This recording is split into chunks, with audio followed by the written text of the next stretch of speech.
Block 14. At opening, the bum is still at the window. The street cleaner's piping continues a little louder. Kilroy climbs, breathing heavily, to the top of the stairs and stands looking out at terra incognita as Marguerite enters the plaza through alleyway at right.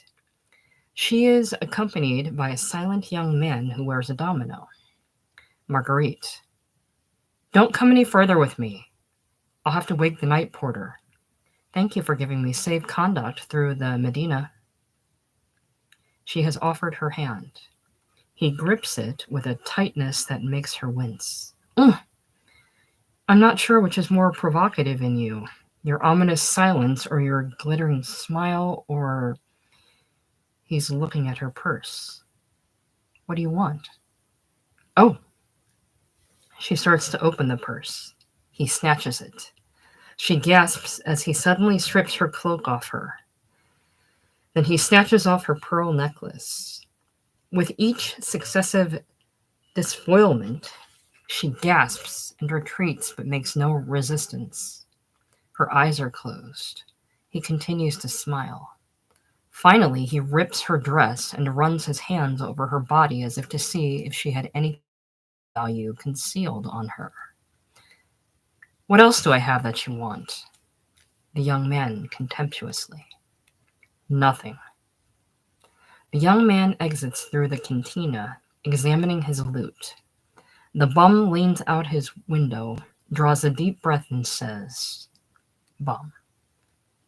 Lonely. Marguerite to herself. Lonely. Kilroy on the steps. Lonely. The street cleaner's piping is heard. Marguerite runs to the Siete Mares and rings the bell. Nobody answers.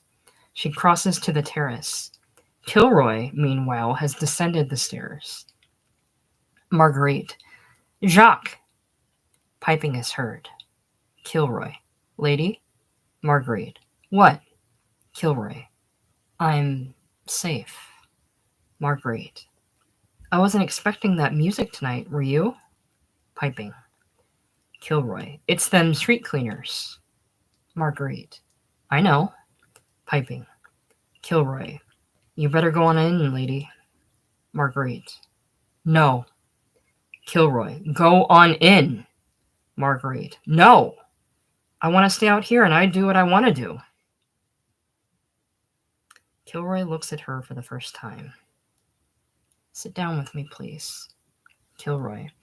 They're coming for me. The gypsy told me I'm on the top of their list. Thanks for taking my hand. Piping is heard. Marguerite. Thanks for taking mine. Piping. Kilroy. Do me one more favor. Take out of my pocket a picture. My fingers are stiff. Marguerite. This one? Kilroy. My one true woman. Marguerite. A silver-framed photo. Was she really so fair? Kilroy. She was so fair and much fairer than they could tint that picture. Marguerite. Then you have been on the street when the street was royal. Kilroy. Yeah, when the street was royal. Piping is heard. Kilroy rises. Marguerite. Don't get up. Don't leave me. Kilroy. I want to be on my feet when the street cleaners come for me. Marguerite. Sit back down again and tell me about your girl. He sits. Kilroy. You know what it is you miss most? When you're separated from someone you lived with and loved. It's waking up in the night with that warmness beside you. Marguerite. Yes, that warmness beside you. Kilroy. Once you get used to that warmness, it's a hell of a lonely feeling to wake up without it, especially in some $1 a night hotel room on Skid. A hot water bottle won't do, and a stranger won't do. It has to be someone you're used to, and that you know loves you. Piping is heard. Can you see them? Marguerite. I see no one but you. Kilroy. I looked at my wife one night when she was sleeping, and that was the night that the medics wouldn't okay me for no more fights. Well, my wife was sleeping with a smile like a child's. I kissed her. She didn't wake up. I took a pencil and paper. I wrote her, "Goodbye." Marguerite. That was the night she would have loved you the most. Kilroy. Yeah, that night. But what about after that night? Oh, lady, why should a beautiful girl tie up with a broken-down champ? The earth still turning, and her obliged to turn with it, not out. Of dark into light, but out of light into dark. No. Washed up. Finished. Piping. That ain't a word that a man can't look at. There ain't no words in the language a man can't look at, and know just what they mean, and be, and act, and go. He turns to the waiting street cleaners. Come on. Come on. Come on, you sons of bitches. Kilroy is here. He's ready. A gong sounds. Kilroy swings at the street cleaners. They circle about him out of reach, turning him by each of their movements. The swings grow wilder, like a boxer. He falls to his knees, still swinging, and finally collapses flat on his face. The street cleaners pounce, but La Madrecita throws herself protectingly over the body and covers it with her shawl. Blackout. Marguerite. Jacques! On balcony. Block 15 on the Camino Real. Block 15. La Madrecita is seated. Across her knees is the body of Kilroy. Up center, a low table on wheels bears a sheeted figure. Beside the table stands a medical instructor addressing students and nurses, all in white surgical outfits. Instructor. This is the body of an unidentified vagrant. La Madrecita. This was thy son, America, and now mine. Instructor. He was found in an alley along the Camino Real. La Madrecita. Think of him now, as he was before his luck failed him. Remember his time of greatness, when he was not fated, not frightened. Instructor. More light, please. La Madrecita. More light. Instructor. Can everyone see clearly? La Madrecita. Everyone must see clearly. Instructor. There is no external evidence of disease. La Madrecita. He had clear eyes and the body of a champion boxer. Instructor. There are no marks of violence on the body. La Madrecita. He had the soft voice of the South and a pair of golden gloves. Instructor. His death was apparently due to natural causes. The students make notes.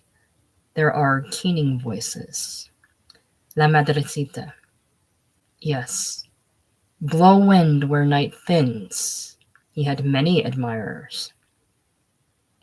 Instructor. There are no legal claimants. La Madrecita. He stood as a planet among the moons of their longing, haughty with youth, a champion of a prize ring, of the prize ring. Instructor. No friends or relatives having identified him. La Madrecita. You should have seen the lovely monogrammed robe in which he strode the aisles of the Colosseums. Instructor.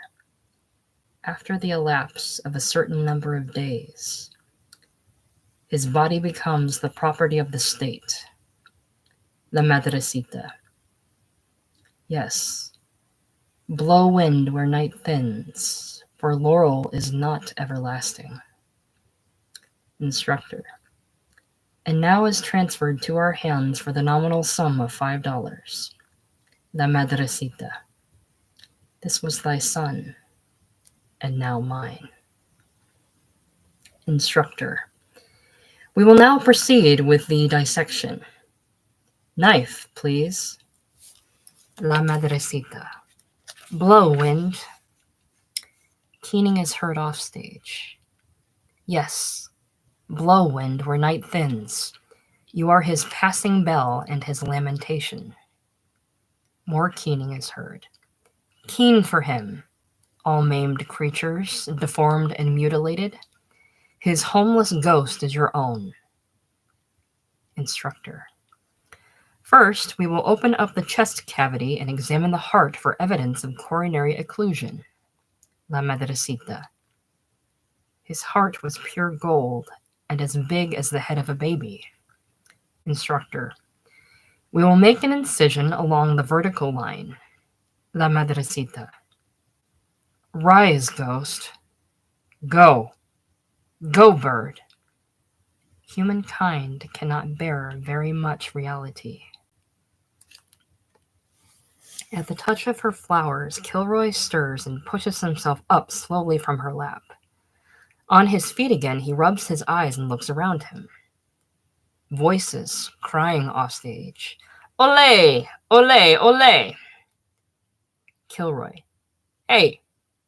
Hey, somebody! Where am I?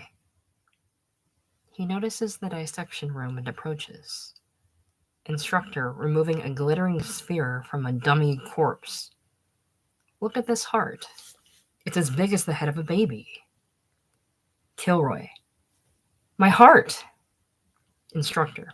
Wash it off so we can look for the pathological lesions. Kilroy. Yes, sirree, that's my heart. Gutman. Block 16. Kilroy pauses just outside the dissection area as a student takes the heart and dips it into a basin on the stand beside the table. The student suddenly cries out and holds aloft a glittering gold sphere. Instructor. Look, this heart's solid gold. Block 16. Kilroy rushing forward. That's mine, you bastards! He snatches the golden sphere from the medical instructor.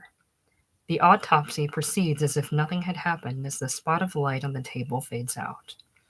But for Kilroy, a ghostly chase commences, a dreamlike reenactment of the chase that occurred at the end of Block 6. Gutman shouts from his balcony. Gutman. Stop! Thief! Stop! Corpse! That gold heart is the property of the state. Catch him. Catch the golden heart robber. Kilroy dashes off stage into an aisle of the theater. There is the wail of a siren. The air is filled with calls and whistles, roar of motors, screeching brakes, pistol shots, thundering footsteps. The dimness of the auditorium is transected by the searching rays of light. But there are no pursuers. Kilroy, as he runs panting up the aisle. This is my heart. It don't belong to no state, not even the USA. Which way is out? Where's the Greyhound Depot? Nobody's going to put my heart in a bottle in a museum in charge of mission to support the rotten police. Where are they? Which way are they going? Or coming? Hey, somebody help me get out of here. Which way do I go? Go, go, go, go. He has now arrived in the balcony. Gee, I'm lost. I don't know where I am. I'm all turned around. I'm confused. I don't understand. What's happened? It's like a dream. It's just like a dream. Mary, Oh, Mary, Mary! He has entered the box from which he leapt in Act 1. A clear shaft of light falls on him. He looks up into it, crying, Mary, help a Christian. Help a Christian, Mary. It's like a dream. Esmeralda appears in a childish nightgown beside her gauze-tented bed on the gypsy's roof. Her mother appears with a cup of some sedative drink, cooing. Gypsy. Betty bye, darling. It's sleepy time down south and up north too, and also east and west. Kilroy, softly. Yes, it's like a dream.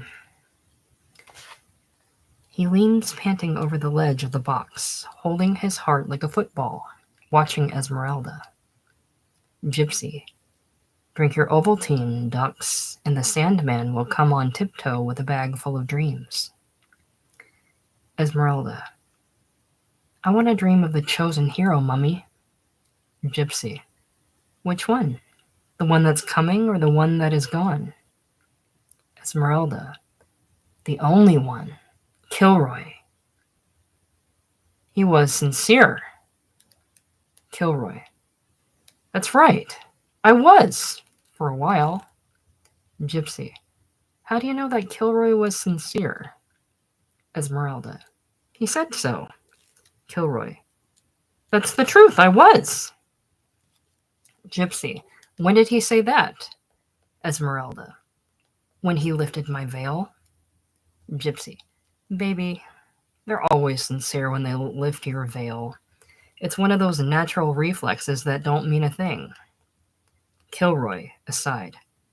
What a cynical old bitch that Gypsy Mama is. Gypsy. And there's going to be lots of other fiestas for you, baby doll, and lots of other chosen heroes to lift your little veil when Mamacita and Nursey are out of the room. Esmeralda. No, Mummy, never. I mean it. Kilroy. I believe she means it. Gypsy. Finish your Ovaltine and say your now I lay me. Esmeralda sips the drink and hands her the cup. Kilroy with a catch in his voice. I had one true woman, which I can't go back to. But now I found another. He leaps onto the stage from the box. Esmeralda dropping to her knees. Now I lay me down to sleep. I pray the Lord my soul to keep. If I should die before I wake, I pray the Lord my soul to take. Gypsy. God bless Mummy. Esmeralda. And the crystal ball and the tea leaves. Kilroy. Psst. Esmeralda. What's that? Gypsy. A tomcat in the plaza. Esmeralda. God bless all cats without pads in the plaza tonight. Kilroy. Amen. He falls to his knees in the empty plaza. Esmeralda. God bless all con men and hustlers and pitchmen who hawk their hearts on the street. All two-time losers who are likely to lose once more. The courtesan who made the mistake of love. The greatest of lovers crowned with the longest horns.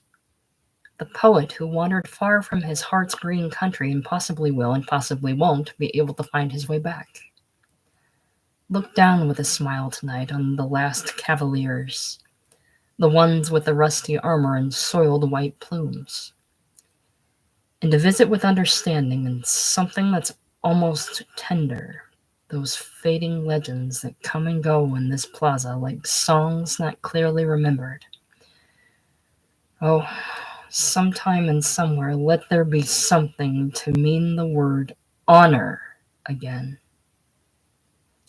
Quixote, hoarsely and loudly, slightly among his verminous rags. Amen. Kilroy. Amen. Gypsy, disturbed. That will do now. Esmeralda. And, oh God, let me dream tonight of the chosen hero. Gypsy. Now sleep. Fly away on the magic carpet of dreams. Esmeralda crawls into the gauze-tented cot. The gypsy descends from the roof. Kilroy. Esmeralda, my little gypsy sweetheart. Esmeralda, sleepily. Go away, cat. The light behind the gauze is gradually dimming. Kilroy. This is no cat. This is the chosen hero of the big fiesta. Kilroy, the champion of the Golden Glove with his gold heart cut from his chest and in his hands to give you. Esmeralda. Go away. Let me dream of the chosen hero. Kilroy. What a hassle. Mistook for a cat. What can I do to convince this doll I'm real? 3 brass balls wink brilliantly. Another transaction seems to be indicated. He rushes to the loan sharks. The entrance immediately lights up. My heart is gold. What will you give me for it? Jewels, furs, sequined gowns, etc. are tossed to his feet. He throws his heart like a basketball to the loan shark, snatches up the loot and rushes back to the gypsies. Doll, behold this loot. I gave my golden heart for it. Esmeralda. Go away, cat. She falls asleep. Kilroy bangs his forehead with his fist, then rushes to the gypsy's door, pounds it with both fists.